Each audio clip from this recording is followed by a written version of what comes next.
साथ हरियाणा कांग्रेस में आपसी कलह फिर शुरू। ये बड़ी खबर, बड़ी जानकारी।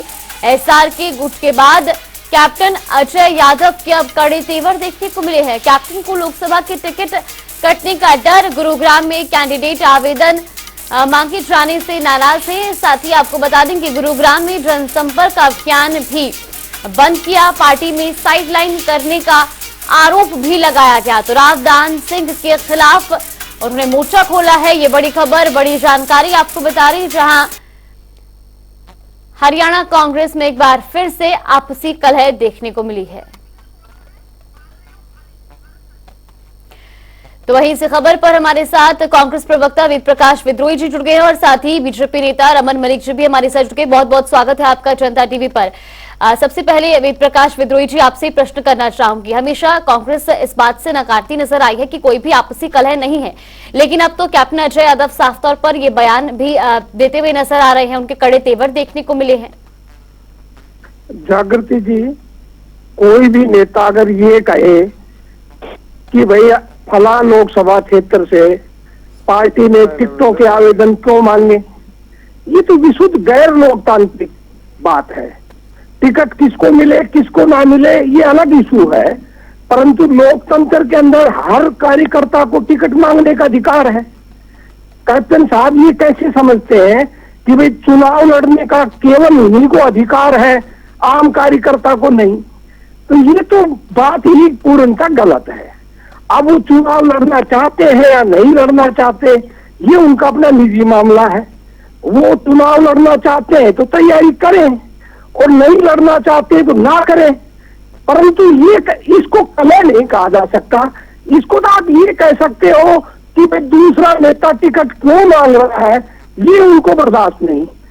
अब ना तो उनकी टिकट कटी है, ना अभी ये फैसला हुआ है कि टिकट किसको मिलेगी या किसको नहीं मिलेगी। वो हमारे 6 बार के विधायक रह चुके हैं। एक बार उन्होंने पिछला लोकसभा चुनाव लड़ा, कांग्रेस के वरिष्ठ नेता हैं। अब पार्टी देखेगी कि भाई जीत की संभावनाएं इनकी है या किसी दूसरे की है, और इसी संभावनाओं को तलाशने के लिए कल गुड़गांव लोकसभा क्षेत्र के वरिष्ठ नेताओं की बैठक, फीडबैक गुड़गांव में हो रहा है। वहां सभी लोग अपनी बात रखेंगे जी। कैप्टन साहब भी अपनी बात रख सकते हैं। तो उनका विरोध मेरी बात समझ में नहीं आया। दूसरा, उन्होंने ये भी कहा है कि भाई जो इलेक्शन कमेटी है वही फैसला कर ले, वही फैसला कर ले कि भाई 10 टिकटें किसको मिले। ये क्या बात हुई भाई? इलेक्शन कमेटी ही अगर फैसला करेगी और आम कार्यकर्ता चुनाव लड़ने के लिए योग्य ही नहीं है, ये मांग अनुचित है। एक उन्होंने ये भी कहा है कि भाई पिछड़े वर्ग को इस कमेटी में प्रतिनिधित्व नहीं दिया गया। 26 के करीब शायद इसके मेंबर हैं, जिसमें मेरी जानकारी के अनुसार, अगर मैं गलत ना हूं, तो 5-6 लोग हैं पिछड़ा वर्ग के। अब मान लो कप्तान साहब को किसी नेता विशेष पर या कार्यकर्ता विशेष पर आपत्ति है कि भाई ये इस कमेटी का योग नहीं था, फला होना चाहिए, तो उसके लिए वो हाईकमान से बात कर सकते थे। इस पर तेवर दिखाने से, या मैं तभी चुनाव लड़ूंगा जब मुझे कहा जाएगा, या दूसरों ने आवेदन क्यों किया, मैं नहीं समझता ये कोई उचित मांग है। चलिए ठीक है। रमन मलिक जी, कांग्रेस का कहना है कि ये कोई आपसी कलह नहीं है, बस एक अनुचित मांग है कि जो वो मांग कर रहे हैं टिकट को लेकर के, ये किसी तरह की कोई उचित मांग नहीं है और ना ही ये कोई आपसी कलह है। क्या आप भी इससे वाकिफ हैं? देखिए, मैं तो सिर्फ इतना बोलूंगा कि कांग्रेस के अंदर ये कोई नई बात नहीं है। वो बोलेंगे आपसी कलह नहीं है। अब घर के अंदर अगर आप 2 भाई हैं और वो एक दूसरे का सर फोड़ने बोलोगे, लड़ाई नहीं है जी, ये तो न्यू ही हो गया मजाक मजाक में।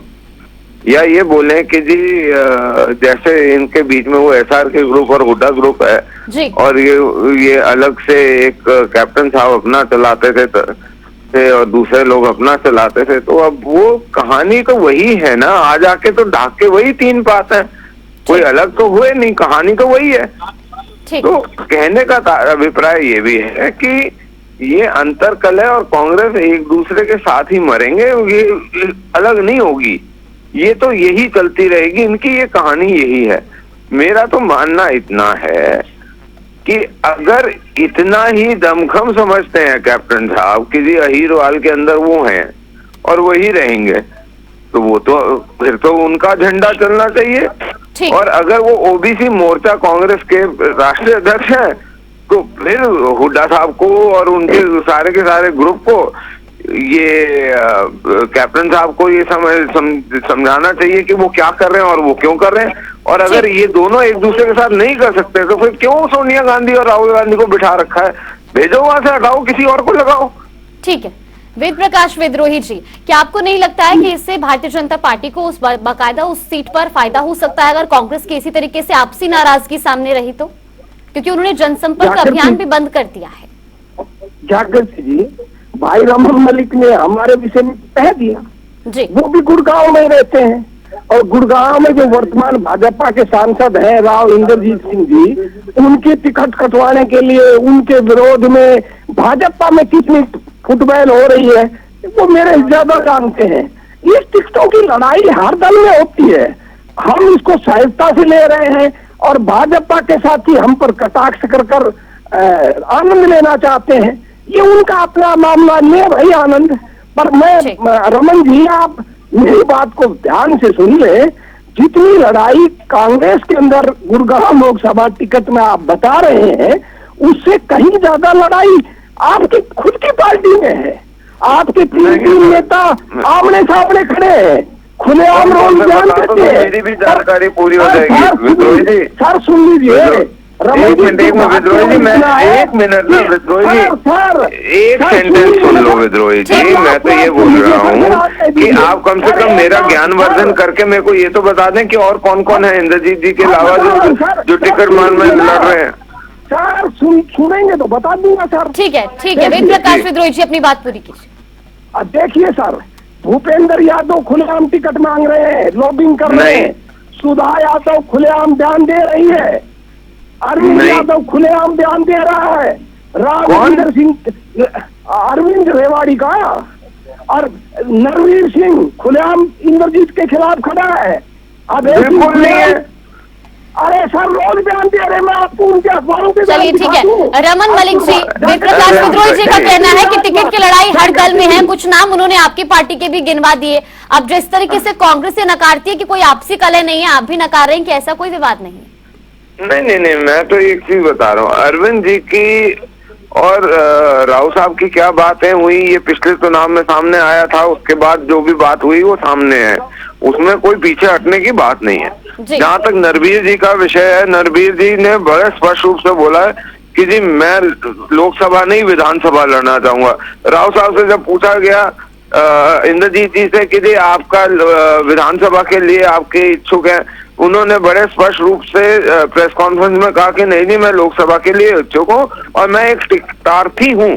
मैं एक टिकटार्थी हूँ क्योंकि पार्टी की जो रीति नीति है उसके हिसाब से। रमन मलिक जी, वेद प्रकाश विद्रोही जी, आप दोनों का धन्यवाद करना चाहूंगा।